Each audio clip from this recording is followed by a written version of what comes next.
बसा तिने बाहेर गेले. अहो मला सकाळी फोन आलता की तुम्हाला 25 लाखाची लॉटरी लागली म्हणून. अहो ऑनलाईन लॉटरी बिटरी सगळं खोटं राहते, सगळं ऑनलाईन फ्रॉड व्हायला आजकाल. नाही हो खरं असेल. त्याने माझ्याकडून Aadhaar card, PAN card, account number आणि प्रोसेसिंग फी म्हणून 10,000 रुपये घेतले तर. गेले तुमचे 10,000. अहो तुम्ही किती फी द्या आणि किती कागदपत्र द्या, ऑनलाईन लॉटरी काही खरी नसते. नुसते मेहनतीने जमा केली होती. आता मी मेलो ग, मग काय करू. अहो हे ऑनलाईन लॉटरी ऑफर हे सगळं फ्रॉड व्हायला, याच्यानंतर तरी याला बळी पडू नका. केबीसी ऑनलाईन सारख्या लॉटऱ्या फसव्या राहतात हो, त्यामुळे तुमची फसवणूक होते.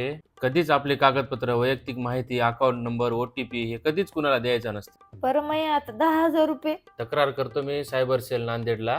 हे घ्या, तुम्ही बिन नंबर घ्या आणि सेव्ह करा. हो हो, पहिला सांगू नका नाहीतर उद्या मिक्सर देणार. हो हो हो.